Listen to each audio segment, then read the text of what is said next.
नमस्कार। इस वक्त की हर खबर को लेकर हाजिर हैं हम आपके साथ। मैं हूं घनश्याम उपाध्याय। बुलेटिन में आपको बताएंगे, प्रधानमंत्री नरेंद्र मोदी ने सोमवार को शीर्ष कैबिनेट मंत्रियों के साथ विभिन्न आर्थिक क्षेत्रों को मल्टी मॉडल संपर्क सुविधा उपलब्ध कराने को लेकर राष्ट्रीय मास्टर प्लान की तैयारी को लेकर बैठक की। साथ ही बताएंगे, उपराष्ट्रपति एम वेंकैया नायडू ने Atal ranking of institutions on innovations achievement 2020 पुरस्कार से जुड़े समारोह में कहा कि नवाचार को जन आंदोलन बनाना वक्त की जरूरत है। इसके लिए उपयुक्त माहौल, ज्ञान आधारित समाज और उपयुक्त माहौल बनाने की जरूरत है। बुलेटिन में बात कोविड-19 की भी होगी। बीते एक दिन में देश में रिकॉर्ड करीब 9 लाख कोरोना के टेस्ट किए गए, जो सरकार के रोजाना 10 लाख टेस्ट के लक्ष्य से बस 1 लाख कम है। टेस्ट का दायरा बढ़ने के साथ ही पॉजिटिविटी रेट में भी कमी आई है।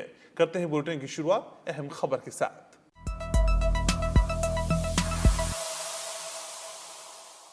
उपराष्ट्रपति एम वेंकैया नायडू का कहना है कि नवाचार को जन आंदोलन बनाना वक्त की जरूरत है। इसके लिए उपयुक्त माहौल, ज्ञान आधारित समाज और उपयुक्त माहौल बनाने की जरूरत है। उन्होंने कहा कि शोध का लक्ष्य मानव जीवन को सुगम बनाना होना चाहिए। उपराष्ट्रपति ने Atal ranking of institutions on innovation achievement 2020 पुरस्कार से जुड़े समारोह में बातें कही। IIT Madras Atal ranking ARIIA 2020 में फिर से शीर्ष पर आया है। उपराष्ट्रपति एम वेंकैया नायडू ने इनोवेशन के लिए देश के विभिन्न संस्थानों को Atal ranking of institutions on innovation achievements 2020 पुरस्कार प्रदान किए। ऑनलाइन अवार्ड समारोह को संबोधित करते हुए उपराष्ट्रपति ने कहा कि मंत्रालयों, शोध संस्थाओं और नवाचार से जुड़े युवाओं को कृषि और किसानों की समस्याओं का समाधान निकालने पर ज्यादा ध्यान देना चाहिए। देश के 50% से ज्यादा लोग आज भी कृषि पर आधारित हैं। ऐसे में नवाचार और तकनीक का जोर कृषि क्षेत्र पर होना चाहिए। The youth of the country must be motivated to join the developmental path more aggressively, while our scientists and researchers must come up with innovations and solutions. They must focus on making the lives of the people more comfortable, happy. Since science is very important, science must also be used to make agriculture more productive and create greater wealth for the farmers. उपराष्ट्रपति M Venkaiah Naidu ने कहा कि हमारे युवा काफी प्रतिभावान हैं और उनकी प्रतिभा को प्रोत्साहन दिए जाने की जरूरत है। इसके जरिए भारत एक बार फिर ज्ञान और नवाचार में दुनिया की अगुवाई कर सकता है। उन्होंने कहा कि नई शिक्षा नीति शिक्षण, सीखने और अनुसंधान की गुणवत्ता में काफी सुधार कर सकती है। There was a time when India was known as Vishwaguru, and students from many countries came to study at our universities. Nalanda, Takshashila, Vikramshila, Pushpagiri were some of the great centers of learning. We must regain that intellectual leadership. We must once again emerge as a global hub of learning and innovation. इस ranking योजना में देश के 674 संस्थानों ने भाग लिया था, जिनमें 36 संस्थानों को 6 श्रेणियों में शीर्ष स्थान दिया गया। इस साल से महिला श्रेणी को भी शामिल किया गया। IIT Madras Atal ranking ARIIA 2020 में फिर से शीर्ष पर आया है। दूसरे स्थान पर आईआईटी बॉम्बे और तीसरे स्थान पर आईआईटी दिल्ली है। चौथे पर IISc बेंगलुरु और पांचवें पर IIT खड़गपुर है। ARIIA केंद्रीय शिक्षा मंत्रालय की एक पहल है, जिसे AICTE और मंत्रालय के नवाचार प्रकोष्ठ के जरिए लागू किया गया है। इसके तहत देश में छात्रों और संकायों के बीच नवाचार, स्टार्टअप और उद्यमिता विकास से संबंधित संकेतकों के आधार पर उच्च शिक्षा संस्थानों और विश्वविद्यालयों को प्रणालीबद्ध रैंकिंग दी जाती है। वैश्विक नवाचार सूचकांक रैंकिंग में भारत के प्रदर्शन में उल्लेखनीय सुधार हुआ है। पिछले 5 वर्षों में भारत ने वैश्विक नवाचार सूचकांक में 29 पायदान की छलांग लगाई है। भारत 2014 में वैश्विक नवाचार सूचकांक में 81वें स्थान पर था, जबकि 2019 में देश ने 52वां पायदान हासिल किया है। नीति आयोग स्थित अटल नवाचार मिशन केंद्र सरकार की प्रमुख पहल है, जिसके जरिए नवाचार और उद्यमिता को प्रोत्साहन दिया जाता है। स्कूली स्तर पर अटल नवाचार मिशन देश के सभी जिलों में अटल टिंकरिंग लैब की स्थापना कर रहा है। अब तक अटल नवाचार मिशन ने देश के करीब 15,000 स्कूलों का चयन किया है, जहां ATL स्थापित किए जाएंगे। राज्यसभा की आचार समिति की आज बैठक में भावी कार्य योजना को लेकर चर्चा हुई। शिव प्रताप शुक्ल की अध्यक्षता वाली समिति की बैठक 1 घंटे से ज्यादा चली। इसमें 6 सदस्यों ने भागीदारी की, जिसमें से नए सदस्य वी विजयसाई रेड्डी भी शामिल थे। राज्यसभा की आचार समिति भारत के विधायी निकायों में गठित पहली आचार समिति है। इसका गठन तत्कालीन सभापति KR नारायणन ने 4 मार्च 1997 को किया था। वहीं ऊर्जा संबंधी समिति ने नवीन और नवकरणीय ऊर्जा मंत्रालय के प्रतिनिधियों का साक्ष्य लिया, जबकि लोक लेखा समिति और सरकारी उपक्रमों संबंधी समिति ने भी अपने एजेंडे को लेकर बैठक की। 5 संसदीय समितियों के अलावा संसद भवन परिसर में पर्सनल डेटा प्रोटेक्शन बिल 2019 पर संयुक्त समिति की बैठक भी हुई। प्रधानमंत्री नरेंद्र मोदी ने सोमवार को शीर्ष कैबिनेट मंत्रियों के साथ विभिन्न आर्थिक क्षेत्रों को मल्टी मॉडल संपर्क सुविधा उपलब्ध कराने को लेकर राष्ट्रीय मास्टर प्लान की तैयारी को लेकर बैठक की। परिवहन से जुड़े सभी विभागों को मल्टी मॉडल कनेक्टिविटी से जुड़े सिस्टम को ज्यादा कारगर बनाने के लिए मिलकर काम करने का निर्देश दिया गया है। देश में विभिन्न आर्थिक जोन के लिए मल्टी मॉडल कनेक्टिविटी मुहैया कराने से संबंधित इस बैठक में केंद्रीय वित्त मंत्री निर्मला सीतारमण, रेल मंत्री पीयूष गोयल और नागर विमानन मंत्री हरदीप सिंह पुरी ने भी हिस्सा लिया। प्रधानमंत्री ने बैठक के बाद ट्वीट किया कि उन्होंने विभिन्न इकोनॉमिक जोन्स के लिए मल्टी मॉडल कनेक्टिविटी मुहैया कराने से संबंधित नेशनल मास्टर प्लान की तैयारियों की समीक्षा के लिए बैठक की अध्यक्षता की। प्रधानमंत्री ने इसे अहम कदम बताते हुए कहा कि इससे उत्पादकता बढ़ेगी और बुनियादी ढांचा मजबूत होगा, साथ ही आर्थिक प्रगति होगी और युवाओं के लिए अवसर खुलेंगे। The connectivity of rail, road, air and waterways will enhance the infrastructure level and increase the competitiveness of the enterprises, not only in the domestic market but also in the international market. It will enhance the production possibility frontiers of the businesses and create more and more scope for the employment creation with the enhanced capacity utilization. केंद्र सरकार infrastructure के हर क्षेत्र में तेजी से विकास करना चाहती है। विनिर्माण क्षेत्र में प्रतिस्पर्धा बढ़ाने के लिए सरकार ने लॉजिस्टिक कॉस्ट में 10% की कमी लाने का लक्ष्य रखा है। स्वतंत्रता दिवस के मौके पर प्रधानमंत्री नरेंद्र मोदी ने कहा था कि भारत को आधुनिकता की तरफ तेज गति से ले जाने के लिए देश के ओवरऑल इंफ्रास्ट्रक्चर डेवलपमेंट को एक नई दिशा देने की जरूरत है। इस पर अगले 5 साल में 100 लाख करोड़ रुपए से ज्यादा खर्च करने की योजना है। इस सिलसिले में अलग अलग सेक्टर्स के लगभग 7000 प्रोजेक्ट्स की पहचान की जा चुकी है। बुलेटिन में अब बात करते हैं कोरोना अपडेट की।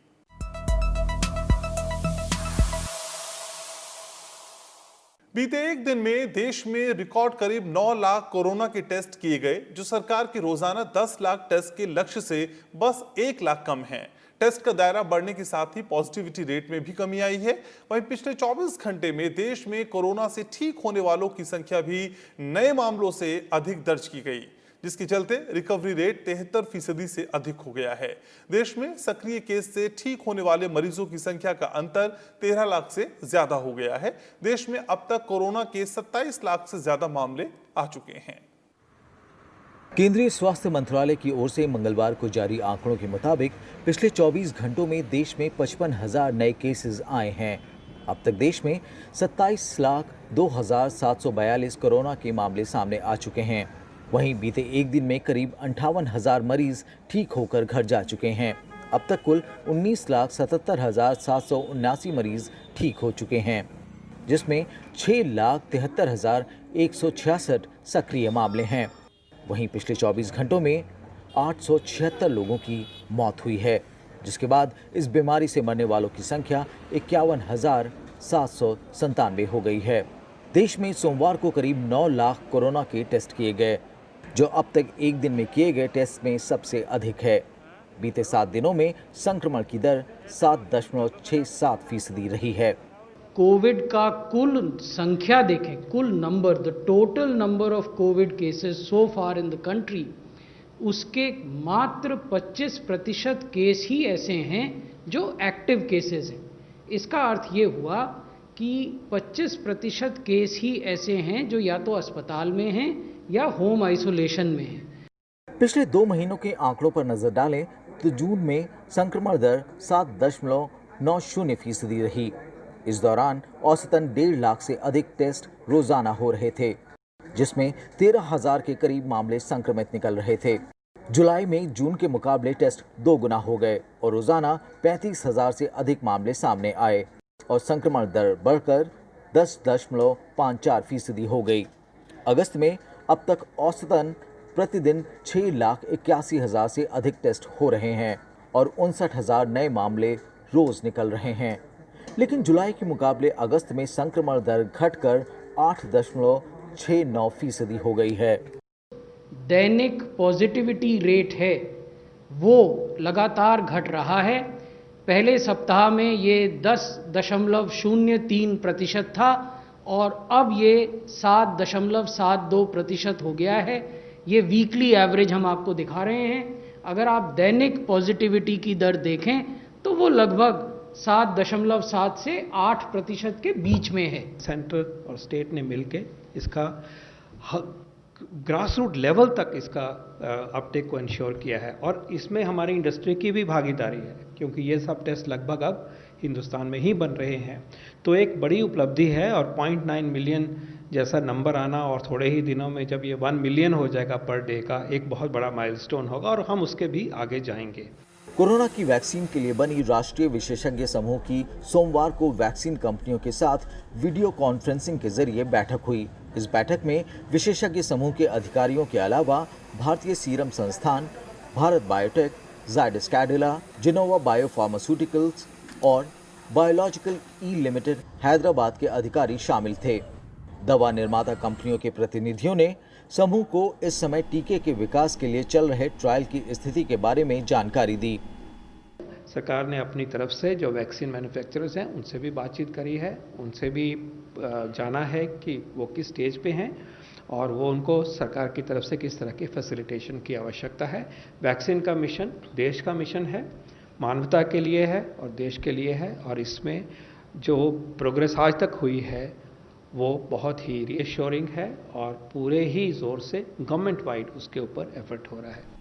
सीरम इंस्टीट्यूट ऑफ इंडिया इस हफ्ते ऑक्सफोर्ड जेनेका वैक्सीन के दूसरे फेज का ट्रायल शुरू कर रही है। इस महीने की शुरुआत में इस वैक्सीन के फेज 2 और 3 ह्यूमन क्लिनिकल ट्रायल के लिए सीरम इंस्टीट्यूट ऑफ इंडिया को मंजूरी मिली थी। कोरोना के खिलाफ लड़ाई में कई राज्य बेहतर स्थिति में हैं। कई राज्यों में ठीक होने की दर राष्ट्रीय दर से अधिक है। दिल्ली, हरियाणा, तमिलनाडु में रिकवरी रेट 80% से ज्यादा है, जबकि पूर्वोत्तर राज्यों में मृत्यु दर काफी कम है। देश में इस वक्त कोरोना से ठीक होने की दर 73.18% हो चुकी है, लेकिन कई राज्य हैं जहां रिकवरी रेट राष्ट्रीय दर से अधिक है। इसमें राजधानी दिल्ली सबसे ऊपर है, जहां स्वस्थ होने की दर सबसे अधिक 90% से अधिक है। हरियाणा में 84.5%, तमिलनाडु में 82.5% से अधिक है। गुजरात में कोरोना से ठीक होने की दर 78% से अधिक है। वहीं तेलंगाना में करीब 77% है। देश में कोरोना से मरने की दर 1.92% है, लेकिन कई इलाके में ये 0.5% से भी कम है। सबसे कम मृत्यु दर की बात करें तो मिजोरम में कोरोना से एक भी मौत नहीं हुई है। वहीं सिक्किम में ये 0.08%, दादरा और नागर हवेली एवं दमन दीव में 0.10% और अरुणाचल प्रदेश में 0.18% से कम मौतें इस बीमारी से हुई हैं। नागालैंड में मृत्यु दर 0.23% है। अगस्त के महीने में कुछ राज्यों और केंद्र शासित प्रदेशों में कोरोना के मामले तेजी से बढ़े हैं। अंडमान निकोबार द्वीप समूह में केस कम हैं, लेकिन उनमें पिछले 17 दिनों में 4.5 गुना केस बढ़े हैं। इसी तरह पुडुचेरी, झारखंड, चंडीगढ़, आंध्र प्रदेश, बिहार, नागालैंड, पंजाब, गोवा, असम, ओडिशा और केरल में अगस्त महीने में कुल मामलों में दोगुने का इजाफा हुआ है। कोरोना महामारी से निपटने के लिए केंद्र और राज्य सरकारें लगातार प्रयासरत हैं। राज्य सरकारें ताजा स्थिति के अनुसार नए निर्णय ले रही हैं। इसी कड़ी में पंजाब में कोविड-19 के बढ़ते मामलों के मद्देनजर राज्य सरकार ने आज से अतिरिक्त प्रतिबंध लागू किए हैं। नए लॉकडाउन प्रतिबंध आज से जालंधर, लुधियाना और पटियाला में शहर की सीमा के भीतर लगाए जाएंगे। इस दौरान रात 9 बजे से सुबह 5 बजे तक सभी गैर जरूरी गतिविधियां प्रतिबंधित रहेंगी। कई पालियों में काम करने वाले उद्योगों और फर्मों को काम करने की अनुमति होगी। वहीं रेस्तरां, होटल और अन्य आतिथ्य इकाइयां रात 8:30 बजे तक खुली रह सकती हैं। वहीं असम में राज्य सरकार ने सार्वजनिक परिवहन और नगर बस सेवा को कोविड-19 प्रोटोकॉल और उचित दूरी मानक के साथ 50% क्षमता से शुरू करने की अनुमति दे दी है। साथ ही यात्रियों के लिए अंतर जिला यातायात को भी सोमवार से शुक्रवार के बीच अनुमति दी गई। हालांकि अब भी रात 9:30 बजे से सुबह 5 बजे के बीच लोगों की आवाजाही पूरी तरह प्रतिबंधित रहेगी। असम सरकार के नए दिशा निर्देश 31 अगस्त तक लागू रहेंगे। पूर्व राष्ट्रपति प्रणब मुखर्जी की हालत स्थिर बनी हुई है और वो अब भी वेंटिलेटर सपोर्ट पर हैं। दिल्ली कैंटोनमेंट के आर्मी रिसर्च एंड रेफरल अस्पताल के डॉक्टरों ने कहा कि पूर्व राष्ट्रपति के सभी क्लिनिकल पैरामीटर स्थिर हैं। उनके स्वास्थ्य पर विशेषज्ञों की एक टीम द्वारा कड़ी निगरानी रखी जा रही है। 84 साल के पूर्व राष्ट्रपति मुखर्जी को 10 अगस्त को दिल्ली कैंट के अस्पताल में एडमिट कराया गया था। मस्तिष्क में रक्त का थक्का जमने के बाद 10 अगस्त को पूर्व राष्ट्रपति की सर्जरी की गई थी। प्रणब मुखर्जी की कोरोना संक्रमण की रिपोर्ट भी पॉजिटिव आई थी। दुनिया भर में कोविड-19 से संक्रमित लोगों की कुल संख्या 2 करोड़ 19 लाख के पार पहुंच गई है। विश्व स्वास्थ्य संगठन की ओर से जारी बयान में कहा गया कि अब तक दुनिया में कोरोना से 7,76,158 लोगों की मृत्यु हो चुकी है। पिछले 24 घंटों के दौरान दुनिया भर में 2,50,285 नए मामले सामने आए हैं। अमेरिका में कोरोना के मामले 54,43,000 के पार पहुंच गए हैं और 1,70,000 से ज्यादा लोगों की जान जा चुकी है। उसके बाद ब्राजील है, जहां 33.5 लाख से ज्यादा मामले हैं। यहाँ 1 लाख से ज्यादा लोग कोरोना से मारे गए हैं। तीसरे नंबर पर भारत है। उसके बाद रूस में 9,30,000 से ज्यादा कोरोना के मरीज सामने आ चुके हैं और 15,000 से ज्यादा लोगों की मौत हुई है। दक्षिण अफ्रीका में करीब 5,90,000 केस आ चुके हैं और करीब 12,000 लोगों की जान गई है। दुनिया में उन देशों की बात करें जहां कोरोना से होने वाली मौतों की दर सबसे ज्यादा है, उनमें कई यूरोपीय देश शामिल हैं। इटली में सबसे ज्यादा करीब 14% कोरोना के मरीजों की मौत हुई।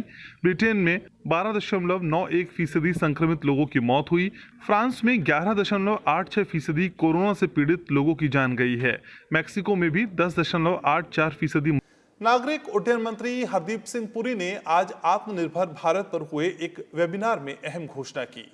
पुरी ने कहा कि साल 2030 तक 40% आबादी की अर्बन सेंटर्स में रहने की उम्मीद है। उन्होंने कहा कि इस बढ़ती आबादी की जरूरत को पूरा करने के लिए भारत को 2030 तक हर साल 600 से 800 मिलियन वर्ग मीटर शहरी मकान बनाने होंगे और इसके लिए 158 लाख मीट्रिक टन लोहा और 692 लाख मीट्रिक टन सीमेंट की जरूरत होगी।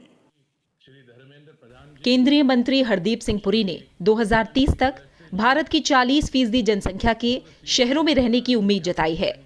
हरदीप सिंह पुरी ने कहा कि 100 स्मार्ट शहरों में 2 लाख करोड़ रुपए से अधिक की 5,151 परियोजनाओं की पहचान की गई है। उन्होंने कहा कि आत्मनिर्भर भारत मिशन के तहत 1,66,000 करोड़ रुपए की करीब 4,700 परियोजनाओं की निविदाएं दी गई हैं, जो प्रस्तावित कुल परियोजनाओं का लगभग 81% है। By 2030, we will have 600 million people of our citizens living in urban areas. Now, this in and of itself presents fantastic opportunities for the steel industry. शहरी परिवहन में स्टील के इस्तेमाल पर बोलते हुए हरदीप सिंह पुरी ने कहा कि फिलहाल 18 शहरों में करीब 700 किलोमीटर लंबाई तक की मेट्रो चालू है और 27 शहरों में करीब 900 किलोमीटर नेटवर्क का निर्माण चल रहा है। उन्होंने कहा कि इसके लिए प्रति किलोमीटर करीब 13,000 मीट्रिक टन स्टील की जरूरत होगी। साथ ही कहा कि हवाई अड्डे के टर्मिनल भवनों में भी स्टील का बड़े पैमाने पर उपयोग किया जा रहा है। Steel Ministry's vision of a 300 million tons capacity by 2030 will be strongly supplemented by the demand generated by urban infrastructure in the next decade, by developments in the civil aviation sector, etc. Webinar में शामिल केंद्रीय petroleum और प्राकृतिक gas और इस्पात मंत्री धर्मेंद्र प्रधान ने कहा कि आज स्टील उत्पादन में भारत विश्व में दूसरे स्थान पर है। उन्होंने कहा कि हमें इस्पात के अधिक इस्तेमाल के लिए निर्माण क्षमता को और ज्यादा बढ़ावा देना होगा। स्टील आज हम दुनिया के दूसरे नंबर की प्रोड्यूसर है। कंस्ट्रक्शन कैपेबिलिटी हमको और बढ़ानी पड़ेगी। कंस्ट्रक्शन कैपेबिलिटी में क्वालिटी को जोड़ते हुए हमको CPWD, NBCC, DLF इस प्रकार की और 100 संगठन बनानी पड़ेगी। ट्रांसपोर्टेशन में, हाउसिंग में, लो कॉस्ट हाउसिंग में, क्वालिटी हाउसिंग में हमको और कैपेसिटी बढ़ानी पड़ेगी। केंद्रीय नागरिक उड्डयन मंत्री हरदीप सिंह पुरी ने कहा कि 2024 तक भारत को $5 ट्रिलियन की अर्थव्यवस्था बनाने और देश को आत्मनिर्भर बनाने की दिशा में यह बेहद महत्वपूर्ण कदम है। केंद्रीय स्वास्थ्य मंत्री डॉक्टर हर्षवर्धन ने दिव्यांगजन सशक्तिकरण विभाग की एडिप योजना के अंतर्गत सांसद निधि के सहयोग से सामाजिक अधिकारिता शिविर में दिव्यांगजनों के बीच निशुल्क ट्राईसाइकिल वितरण किया। इस अवसर पर कुल 58 दिव्यांगजनों को ट्राईसाइकिल उपलब्ध कराई गई। इस दौरान केंद्रीय स्वास्थ्य मंत्री ने कहा कि वो अपने संसदीय क्षेत्र में दिव्यांगजनों को हर प्रकार की सहायता उपलब्ध कराने के लिए प्रतिबद्ध हैं। उन्होंने कहा कि दिव्यांगजनों को जिस प्रकार के उपकरण की जरूरत होगी उसे समाज कल्याण विभाग की मदद से उपलब्ध कराने की कोशिश की जाएगी। इस अवसर पर डॉक्टर हर्षवर्धन ने कोरोना महामारी के मुद्दे पर भी चर्चा की। उन्होंने भरोसा दिलाया कि कोरोना की लड़ाई में भारत दुनिया के किसी भी देश से पीछे नहीं है। 135 करोड़ के देश में 80 करोड़ गरीबों को लगातार 6 महीने तक निःशुल्क भोजन उपलब्ध कराना, उनको जो है हर प्रकार का राशन उपलब्ध कराना और उनके बैंक के खातों में सीधे सीधे पैसे सरकार की तरफ से भेजना, इतना बड़ा ऐतिहासिक काम प्रधानमंत्री नरेंद्र मोदी जी ने किया। कोविड-19 महामारी से राहत के लिए गठित पीएम केयर्स फंड को लेकर सुप्रीम कोर्ट ने आज बड़ा फैसला सुनाया। कोर्ट ने पीएम केयर्स फंड में जमा राशि को राष्ट्रीय आपदा कार्रवाई कोष यानी एनडीआरएफ में स्थानांतरित करने का निर्देश देने से इनकार कर दिया। सुप्रीम कोर्ट ने याचिका को खारिज कर दिया। न्यायमूर्ति अशोक भूषण, न्यायमूर्ति आर सुभाष रेड्डी और न्यायमूर्ति एम आर शाह की पीठ ने मामले की सुनवाई की। जस्टिस अशोक भूषण की अध्यक्षता वाली खंडपीठ ने कहा कि पीएम केयर्स फंड में कोई भी व्यक्ति या संस्था दान कर सकता है और इसमें दिया गया चंदा चैरिटेबल ट्रस्ट की निधि है। कोर्ट ने कहा कि एनडीआरएफ में अंशदान करने पर कोई कानूनी पाबंदी नहीं है और इसमें भी कोई भी व्यक्ति या संस्था पैसा दान कर सकता है। कोर्ट ने यह भी स्पष्ट किया कि पीएम केयर्स निधि में जमा की गई राशि एनडीआरएफ से पूरी तरह भिन्न है। कोविड-19 के लिए राष्ट्रीय योजना बनाने के याचिकाकर्ता के अनुरोध पर सुप्रीम कोर्ट ने व्यवस्था दी कि इस संबंध में केंद्र सरकार की ओर से तैयार की गई योजना महामारी से निपटने के लिए पर्याप्त है। Prime ministers citizen assistance and relief in emergency situation fund यानी आपात स्थितियों में प्रधानमंत्री नागरिक सहायता और राहत कोष का उद्देश्य कोविड-19 के खिलाफ भारत की लड़ाई को मजबूत करना है। इसकी सहायता से संक्रमित लोगों के लिए गुणवत्तापूर्ण इलाज सुनिश्चित किया जा रहा है। साथ ही कोरोना वायरस को खत्म करने के लिए रिसर्च को भी बढ़ावा दिया जा रहा है। इस बीच बीजेपी अध्यक्ष जेपी नड्डा ने पीएम केयर्स निधि के बारे में सुप्रीम कोर्ट के आज के फैसले को कांग्रेस नेता राहुल गांधी की साजिशों पर जबरदस्त आघात बताया है। बीजेपी अध्यक्ष जेपी नड्डा ने कहा कि कांग्रेस पार्टी और उसके सहयोगियों की तमाम कोशिशों के बावजूद आखिरकार सच्चाई सामने आ ही गई। उन्होंने कहा कि राहुल गांधी के दुष्प्रचार को पीएम केयर्स निधि में बड़ी तादाद में अंशदान करने वाले आम लोगों ने बार बार खारिज किया है। केंद्रीय विधि मंत्री रविशंकर प्रसाद ने विपक्ष पर कड़ा आक्षेप करते हुए कहा कि पीएम केयर्स फंड के बारे में सुप्रीम कोर्ट के आज के फैसले से सारी स्थिति स्पष्ट हो गई है। उन्होंने कहा कि पीएम केयर्स फंड में सभी दान पारदर्शी ढंग से किए जा रहे हैं। Bureau report, Rajya Sabha TV. PM care fund से अब तक 3,100 करोड़ रुपए दिए गए हैं कोरोना की लड़ाई में, जिसमें 2,000 करोड़ सिर्फ वेंटिलेटर के लिए दिए गए। और आज देश को बताते हुए आप सबों के माध्यम से प्रसन्नता होती है कि 50,000 वेंटिलेटर पीएम केयर फंड के द्वारा दिए गए पैसे से उपलब्ध कराए गए हैं, जो आजादी के बाद के आज तक के इतिहास के हाईएस्ट हैं। लगभग 1,000 करोड़ दिए गए हैं राज्यों को, जो हमारे प्रवासी मजदूर आए उनकी व्यवस्था करने के लिए, और लगभग 100 करोड़ रुपए दिए गए हैं कोरोना के खिलाफ वैक्सीन के अनुसंधान में मदद के लिए। देश भर के कॉलेजों और विश्वविद्यालयों में स्नातक पाठ्यक्रमों में अंतिम वर्ष की परीक्षाओं की अधिसूचना को चुनौती देने वाली याचिकाओं पर सुप्रीम कोर्ट ने सुनवाई पूरी कर ली।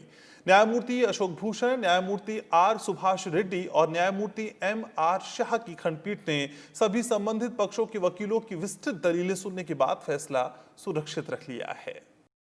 यूजीसी की ओर से सॉलिसिटर जनरल तुषार मेहता और विभिन्न राज्यों की ओर से अन्य वरिष्ठ वकीलों ने अपनी अपनी दलीलें पेश की। इस दौरान मामले में सुप्रीम कोर्ट ने सरकार से पूछा कि क्या यूजीसी के निर्देश में सरकार कोई दखल दे सकती है। इसके साथ ही सुप्रीम कोर्ट ने ये टिप्पणी भी की कि छात्र ये तय नहीं कर सकते कि उनका हित किसमें है। छात्र ये तय करने में सक्षम नहीं हैं। इसके लिए देश में एक वैधानिक संस्था है। कोर्ट ने सभी पक्षों से 3 दिन के भीतर अपना लिखित पक्ष अदालत के सामने पेश करने के लिए कहा है। याचिकाकर्ताओं ने केंद्रीय गृह मंत्रालय के निर्देशानुसार अंतिम वर्ष की परीक्षाएं 30 सितंबर तक आयोजित कराने की यूजीसी की अधिसूचना को चुनौती दी है। भारत और संयुक्त अरब अमीरात ने दोनों अर्थव्यवस्थाओं के बीच वित्तीय लेन देन के एकीकरण यानी इंटीग्रेशन की दिशा में काम करने पर सहमति जताई है। सोमवार को वित्त मंत्री निर्मला सीतारमण और संयुक्त अरब अमीरात के वित्तीय मामलों के राज्य मंत्री ओबेद अल तायर के बीच हुई मुलाकात में फाइनेंशियल इंटीग्रेशन के लिए फिनटेक, खासकर यूपीआई और रुपे कार्ड जैसे माध्यमों पर जोर दिया गया। वित्त मंत्री ने कहा कि नेशनल इंफ्रास्ट्रक्चर पाइपलाइन की घोषणा के बाद यूएई भारत के बुनियादी ढांचे में निवेश कर सकता है। दोनों ही मंत्रियों ने तय किया कि वो एक दूसरे के हितों के लिए अंतर्राष्ट्रीय मंचों जैसे G20 और ITU में मिलकर काम करेंगे। इस मौके पर भारत और संयुक्त अरब अमीरात दोनों ने अपने बरसों पुराने कारोबारी रिश्तों को याद किया और इन्हें आपसी हित के लिए और ज्यादा समृद्ध बनाने की इच्छा जताई। 2018-19 के दौरान दोनों देशों के बीच करीब $60,000 मिलियन का कारोबार हुआ था, जबकि साल 2019-20 में अप्रैल से जनवरी के दौरान $50,000 मिलियन से ज्यादा का कारोबार हो चुका था। इन तमाम खबरों के साथ इस बुलेटिन में मेरे साथ इतना ही। आप अपना ख्याल रखें, अपनों का ख्याल रखें। नमस्कार।